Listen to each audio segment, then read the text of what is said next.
नमस्कार, स्वागत है आपका कैपिटल टीवी बिहार में और मैं हूं आपके साथ आत्मजा। के पाठक ने बिहार के शिक्षा विभाग में बड़ा ही क्रांतिकारी बदलाव लाया है। एक बार फिर से के पाठक ने एक ऐसा ऐलान किया है जिसे सुनकर शिक्षक अभ्यर्थियों की खुशी बढ़ जाएगी।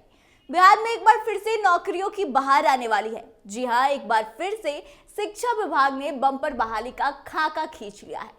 शिक्षा विभाग ने इस बार 2 चरणों में 1 लाख से अधिक शिक्षकों की बहाली का प्लान तैयार किया है। एक बार फिर शिक्षक अभ्यर्थियों के लिए के पाठक ने खुशखबरी दे दी है। दरअसल तीसरे चरण में 70,000 पदों पर शिक्षकों की भर्ती होनी है। वहीं चौथे चरण में 1 लाख से अधिक शिक्षकों की नियुक्ति की जाएगी। बता दें, शिक्षा विभाग के अपर मुख्य सचिव के पाठक ने बीते दिन किशनगंज में इस बात का ऐलान किया। के पाठक ने शुक्रवार को किशनगंज जिले के शिक्षक प्रशिक्षण संस्थान के निरीक्षण के दौरान यह जानकारी प्रशिक्षणार्थियों को दी। वहीं शिक्षा विभाग तीसरे चरण के शिक्षक नियुक्ति की तैयारी में भी पूरी तरह से जुट चुका है।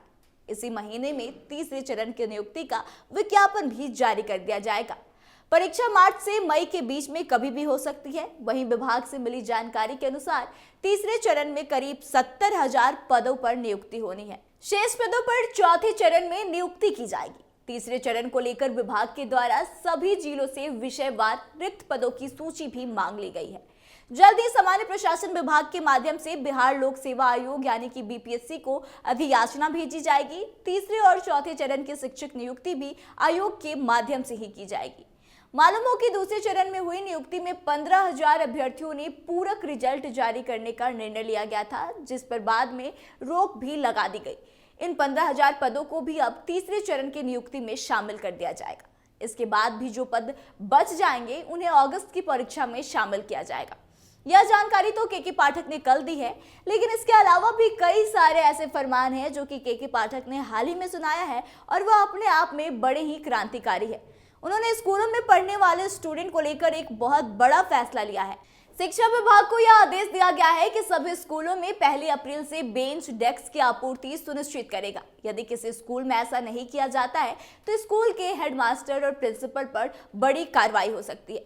बता दें कि राज्य के अधिकतर प्राथमिक और मध्य विद्यालय में छात्र छात्राओं की संख्या के अनुसार बेंच डेस्क का काफी अभाव है। कई स्कूलों में तो बेंच डेस्क है ही नहीं। ऐसे में बच्चों ने इस कड़ाके की ठंड में बोरा और प्लास्टिक की चादर पर बैठकर अपनी पढ़ाई पूरी की है। इसके बाद यह मामला अपर मुख्य सचिव के पाठक के पास पहुंचा तो उन्होंने अब यह आदेश दिया है। के पाठक की तरफ से जारी आदेश में कहा गया कि क्लास 1 से लेकर 12वीं तक का कोई भी बच्चा फर्श पर बैठकर पढ़ाई नहीं करेगा। विभाग ने 700 करोड़ रुपए की राशि स्वीकृत करते हुए सभी जिलों में आवंटित कर दी है। सभी जिलों में फर्नीचर उपलब्ध कराने के लिए वेंडर का भी लिस्ट जारी कर दिया गया है। अपर मुख्य सचिव ने अपने पत्र में कहा है कि सभी स्कूलों में फर्नीचर की खरीद और आपूर्ति का काम पूरा किया जाए। इसके साथ ही इससे संबंधित भी पत्र 15 मार्च तक कोषागार में प्रस्तुत कर दिया जाए।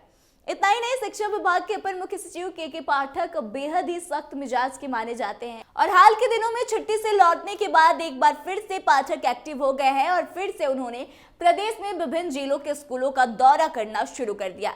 इसी क्रम में के पाठक 1 माह बाद फिर से जिलों के निरीक्षण में निकल चुके हैं। इसके साथ ही वह स्कूली व्यवस्था के साथ इंटर परीक्षा केंद्रों का भी जायजा लेंगे। इसको लेकर अब जिलों में शिक्षकों के बीच काफी हड़कंप मचा हुआ है।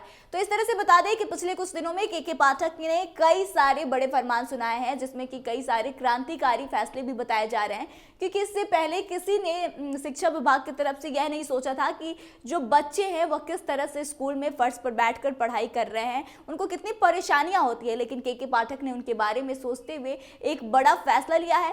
इसके अलावा बड़े पैमाने पर रोजगार देने की, शिक्षकों की बहाली की भी बात सामने आई है और के पाठक ने इंटर स्कूलों का भी जायजा लेना फिर से शुरू कर दिया गया है।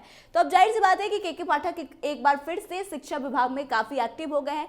आप के पाठक को कैसे अधिकारी के तौर पर देखते हैं और उनके किए गए कामों को आप सराहते हैं या फिर उसमें आपको कुछ कमी नजर आती है? आप हमें कमेंट करके जरूर बताएं और आगे की तमाम खबरों के लिए बने रहे हमारे साथ। देखते रहे कैपिटल टीवी बिहार। धन्यवाद।